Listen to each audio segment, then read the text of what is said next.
Queridos amigos, sejam bem-vindos ao canal Videira Espírita.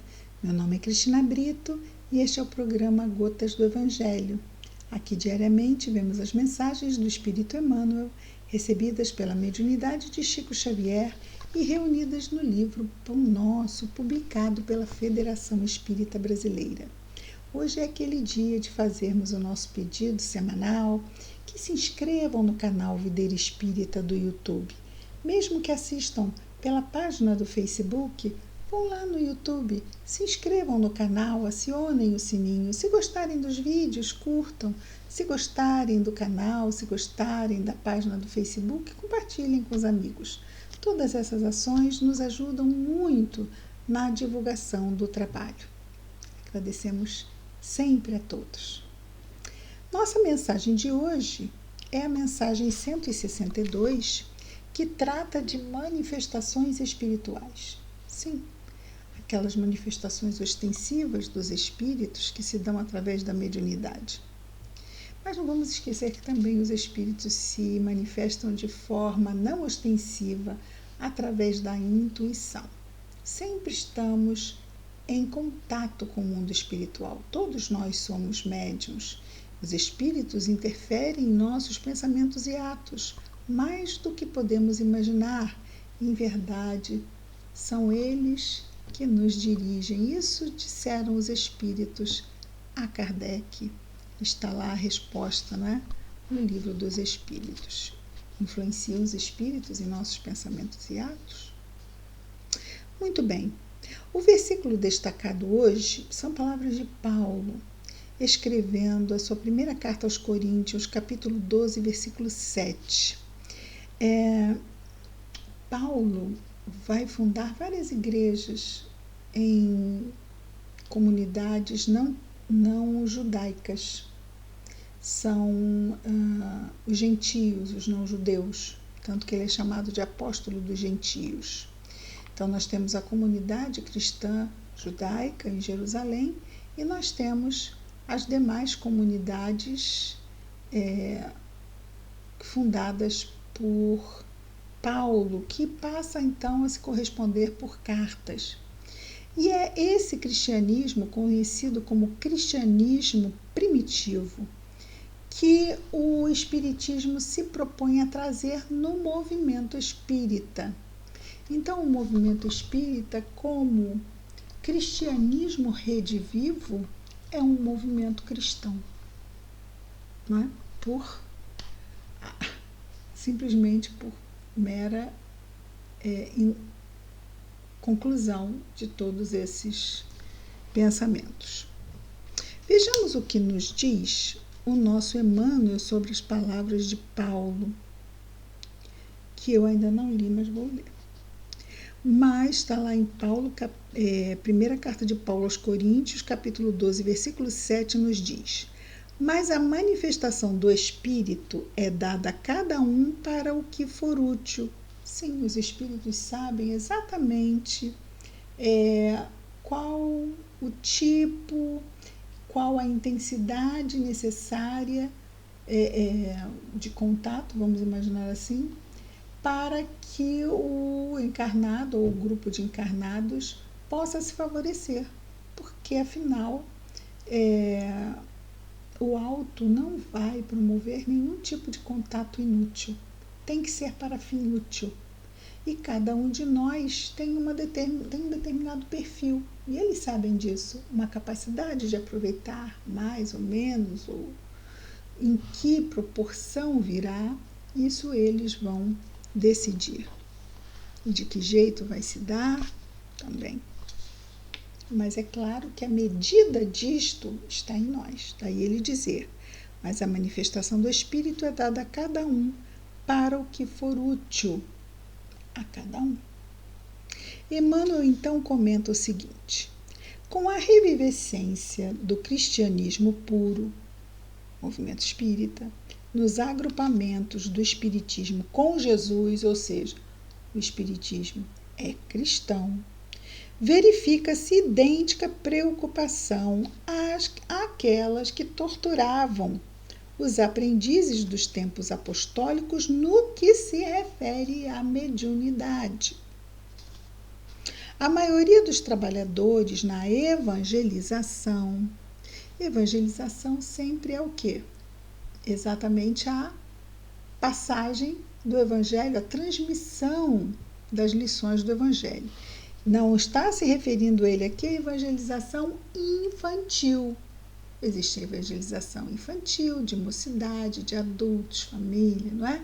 Todos os trabalhos da Casa Espírita, atendimento fraterno, reunião mediúnica, recepção, em todos esses trabalhos está se trabalhando a evangelização. Esse acolhimento, essa fala evangélica sempre à luz da doutrina espírita, também nas reuniões públicas, não é? Tudo isto são trabalhos de evangelização.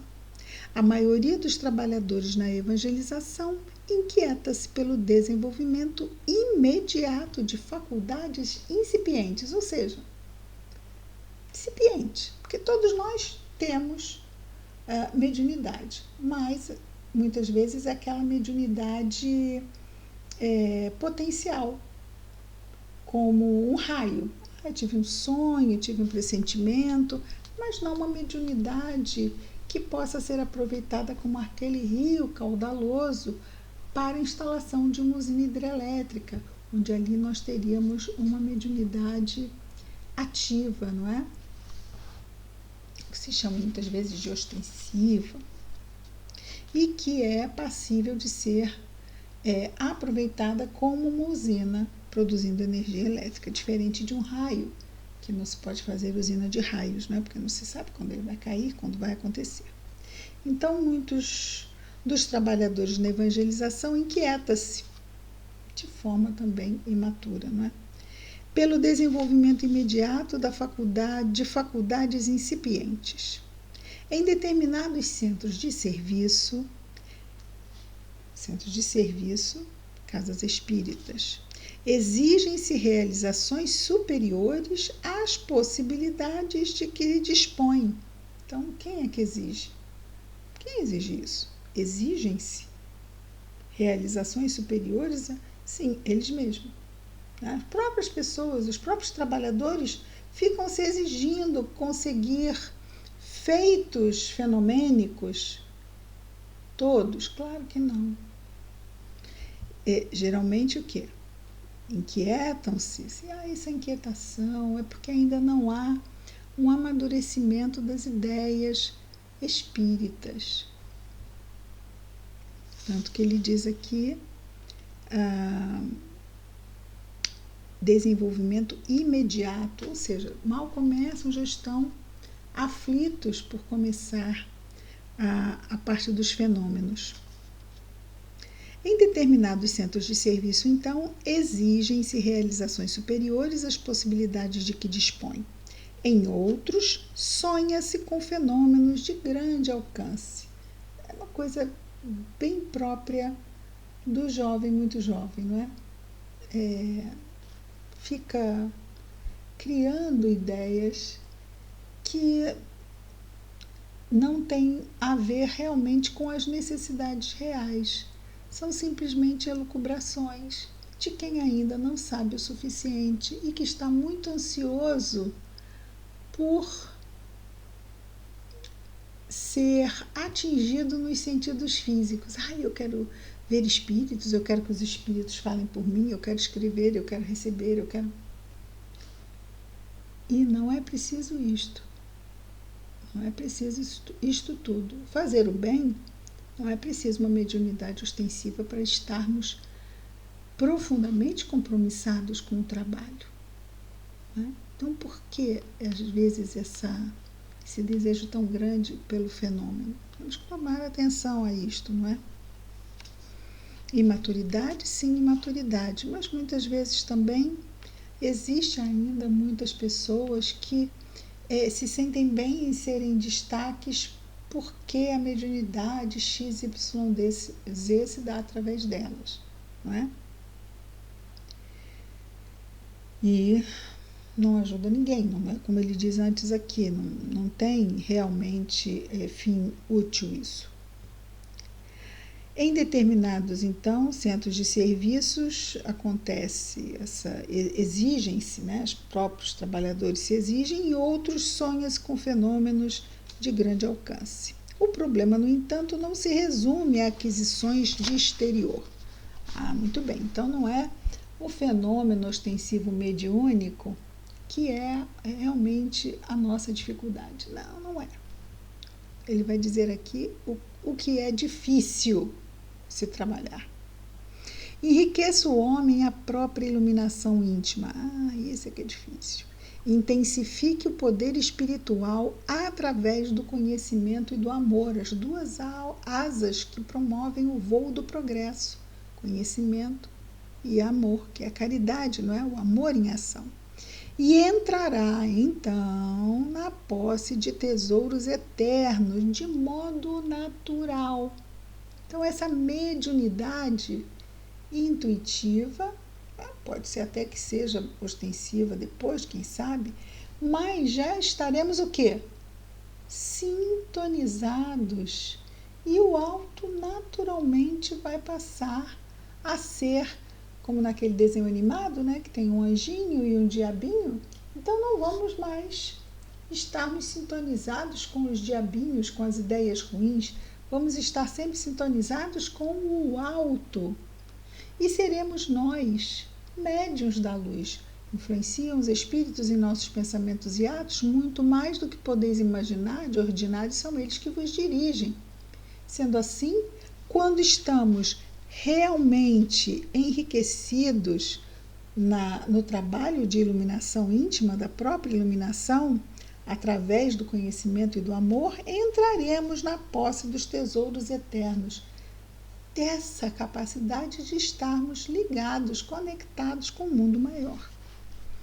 Muitos aprendizes, nos diz Emmanuel, desejariam ser grandes videntes ou admiráveis reveladores, aqui como médiuns, embalados na perspectiva de superioridade. Então, pensam nisso, mas não realmente para servir, mas para se sentirem superiores.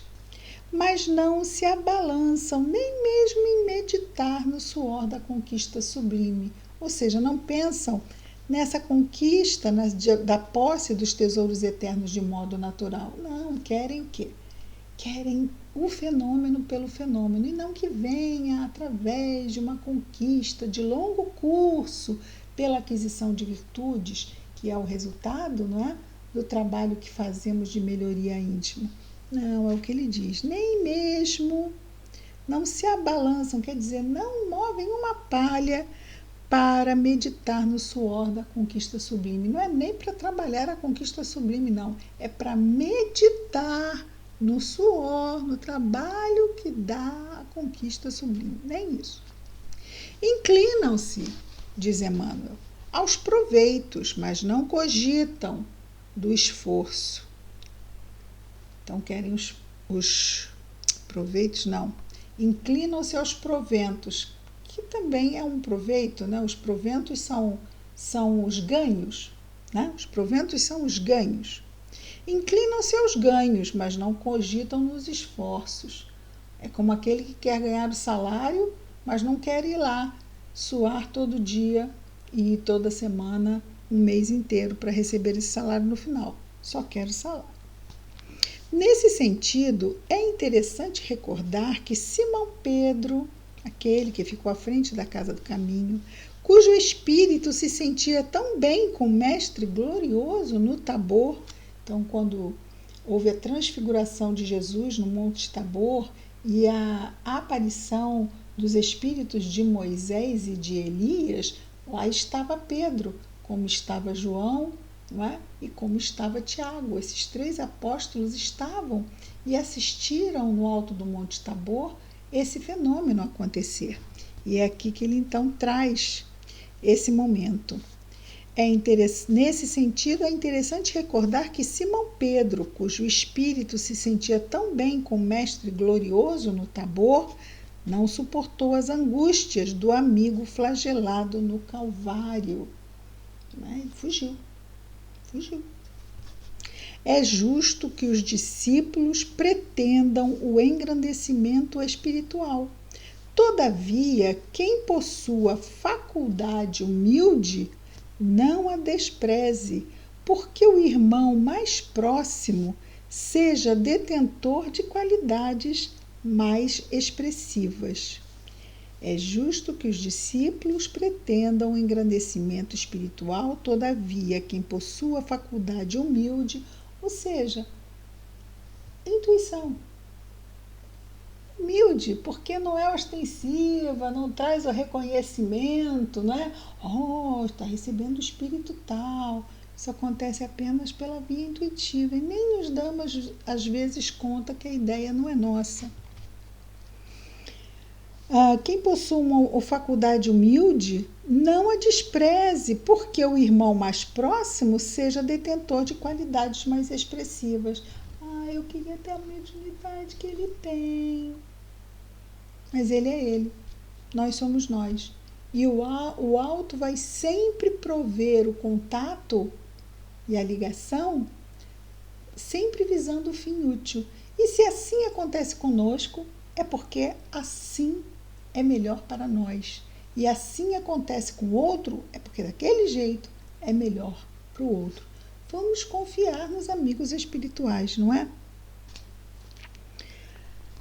Trabalhe, conclui Emmanuel, trabalhe cada um com o material que lhe foi confiado, convicto de que o Supremo Senhor não atende no problema de manifestações espirituais conforme o capricho humano, mas sim de acordo com a utilidade geral. Então, as coisas vão acontecer não é para satisfazer a nossa vaidade, e sim para que o serviço venha da melhor forma. É bom para o serviço? Há condições de acontecer? Vai acontecer. Há condições de acontecer, mas não agrega no serviço? Não vai acontecer. Não é? Não há condições de acontecer, mas agrega no serviço? Eles vão dar um jeito de que aconteça da forma velada, mas vai acontecer. A orientação vai ser dada, a instrução vai ser dada. Então, nós temos que nos preocupar em estarmos o melhor sintonizados com o alto possível, buscando essa nossa transformação de acordo com as lições de Jesus. E nunca nos sentiremos desamparados nesse sentido, porque sempre vamos aurir as ideias, o bom ânimo, o fortalecimento de que necessitamos para prosseguir na nossa jornada. Eles estão conosco para nos ajudar, mas é para nos ajudar no enriquecimento geral. Não é para nos ajudar e nos destacar de forma particular. Não, de jeito algum. Nós todos estamos juntos em serviço do Mestre Jesus. Tudo, como dizem os nossos irmãos evangélicos, para a honra e glória do Senhor. Perfeito.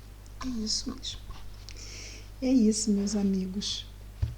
Essa foi a mensagem de hoje, manifestações espirituais. Vamos orar? Querido Mestre Jesus, obrigado, Senhor, por mais este dia, pelas bênçãos que recebemos sempre, sempre, sempre, Senhor, muito, muito obrigado. Por aqueles que não percebem as bênçãos que recebem, abençoa-os, Senhor, fortalece-os. Abençoa, Jesus, a saúde de todos nós, a nossa saúde física, mental, emocional, espiritual, Senhor. Abençoa nosso anjo guardião de todos nós. Abençoa nossos lares, famílias, afetos. Abençoa, Senhor, todos os nossos irmãos de humanidade, em especial aqueles que neste momento, encarnados ou desencarnados, estejam em sofrimento. Abençoa, Senhor, que as tuas bênçãos estejam em nós e é entre nós hoje e sempre. Graças a Deus. É isso, amigos. Amanhã estaremos de volta com mais um programa Gotas do Evangelho. Muita paz a todos.